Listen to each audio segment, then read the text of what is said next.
today we're going to go through the steps to making braised chicken. You can braise chicken, meat, fish, vegetables. It's all basically the same technique.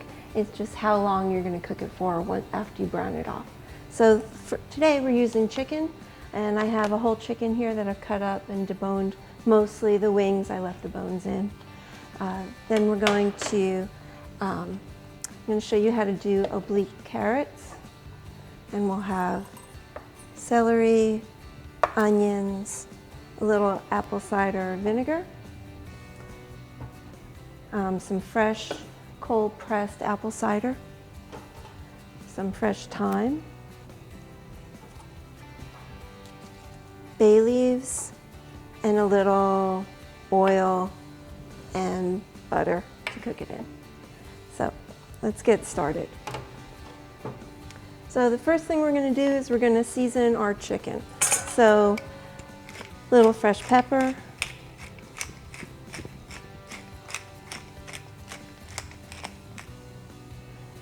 and some salt. So when you season, you want to season up high so it disperses evenly. And turn over. And let's do the other side.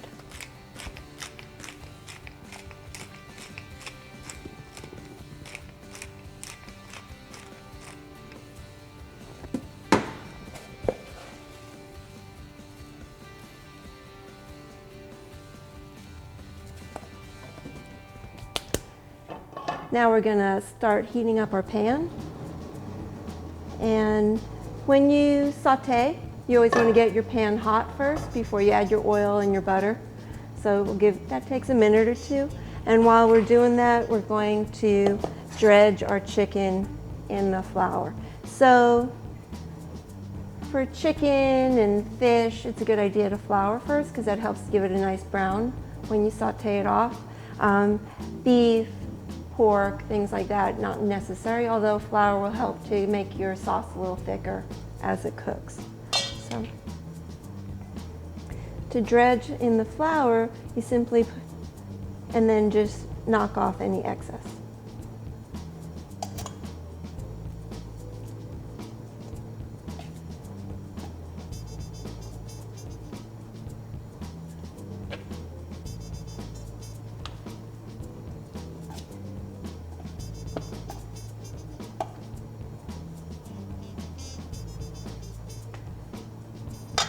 So it's getting hot now, so I'm going to add some oil. And you see the oil makes rivulets across the pan. That means the pan is nice and hot. And I'm going to add some butter for flavor.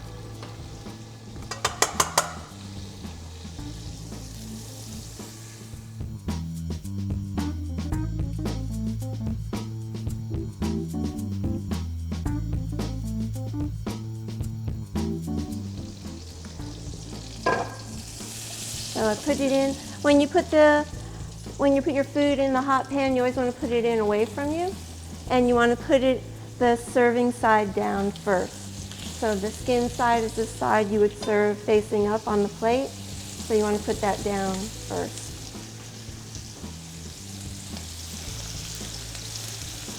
So you want to have a little space between your items. If you have too much space, they tend to scorch.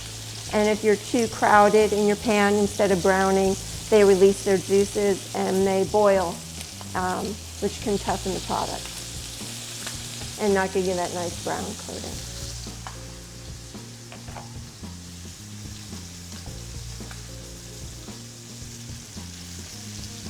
So while those brown, I'll finish flouring these. You don't want to move it around too much in the pan because this is when you're getting that nice Maillard reaction, the caramelization of the proteins and a little bit of carbohydrates in the flour.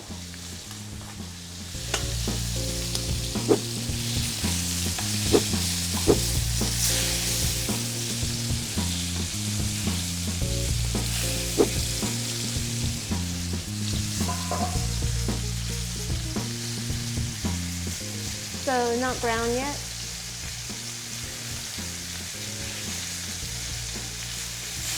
So at this point, we're not trying to cook the chicken through. We're simply browning it off. Once we've browned it, we're going to take it out of the pan. We're going to cook our vegetables, deglaze our pan, and then we'll put the chicken back in to finish cooking it.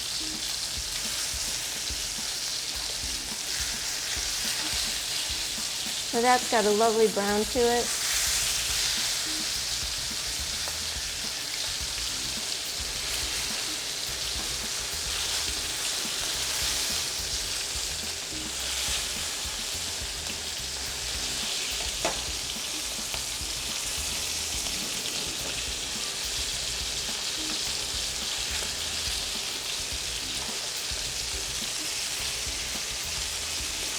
And this should take a few minutes.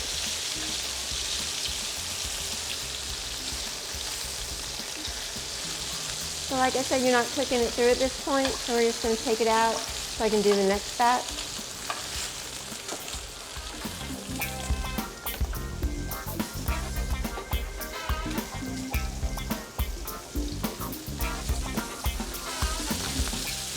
So this is on high heat. That's the idea is that we're browning rather than cooking through. If we were trying to cook through at this point, I would lower the heat down.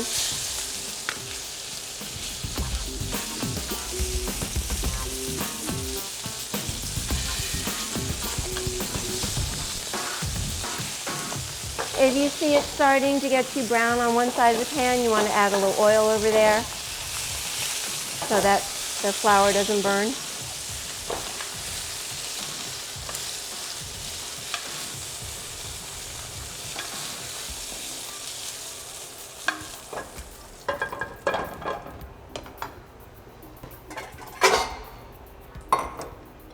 I'm going to take a little of this out and add a little fresh oil.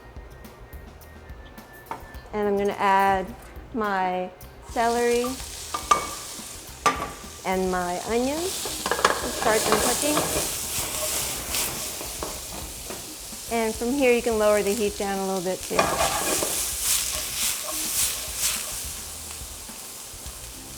So about medium. I have some carrots I've already cut into an oblique. I want to just show you this cut real quick.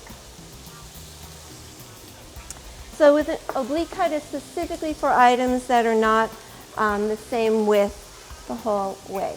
So carrots, parsnips, summer squashes, these are all great for oblique cut. And you start with a large angle and then you do turns. And as it gets thicker, you angle your knife more.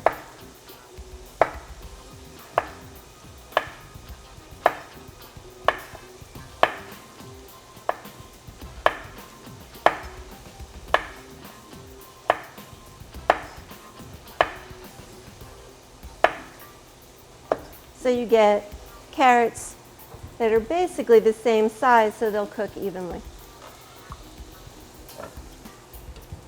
Add them.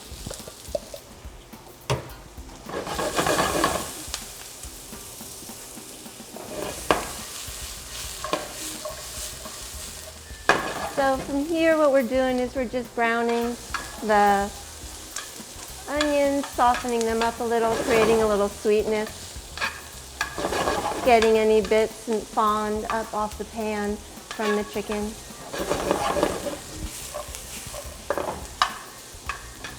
And you want to cook that a few minutes until the onions start to soften. So you can see that the onions are starting to become a little translucent.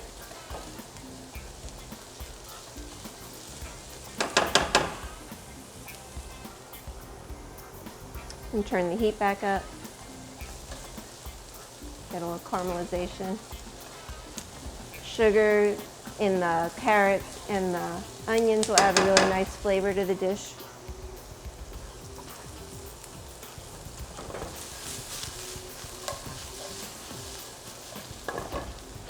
So this one we're making with apple cider, but you could use any flavorings that you would like. So you could use red wine, white wine, you could use different vegetables, you could use mushrooms or parsnips, turnips, you could use shallots and garlic. There's infinite ways you can do this. You can add, at this point, if you wanted to add some different cumin or coriander, any of your spices you could add at this point too. When you have ground spices and you put them in a little oil, it really helps them to release their flavors. All right, so at this point, I'm going to deglaze with my cider vinegar first.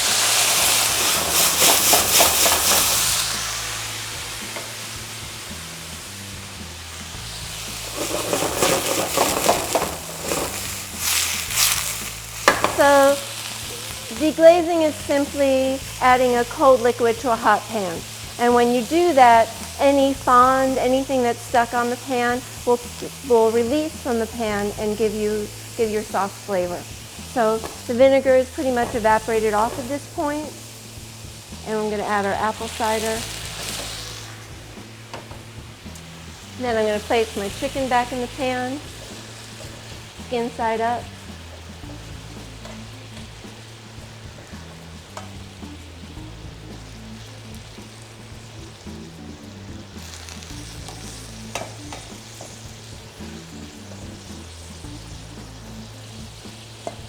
Yeah, that lovely brown skin, so you don't want to put it in the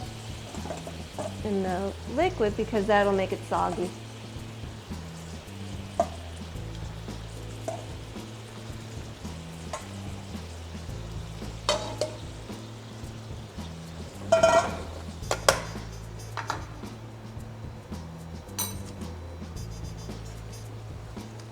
Add my bay leaf. And a couple sprigs of thyme. And as you can see, it's at a boil. And so at this point, I'm going to put it in the oven for 20 to 30 minutes just to cook the chicken through, reduce the sauce a little, and we'll be ready.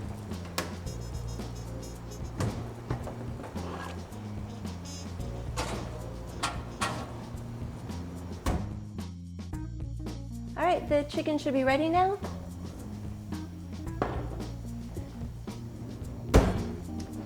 So what we're going to do from here is bring it back up to a boil.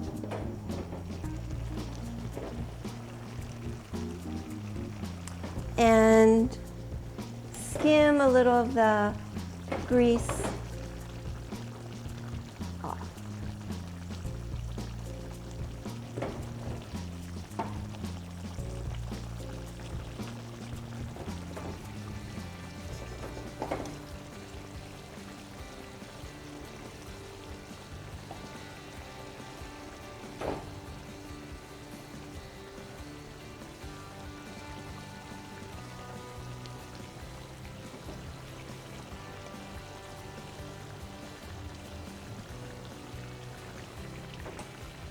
And once you've done that, I'm going to reduce the sauce a little bit.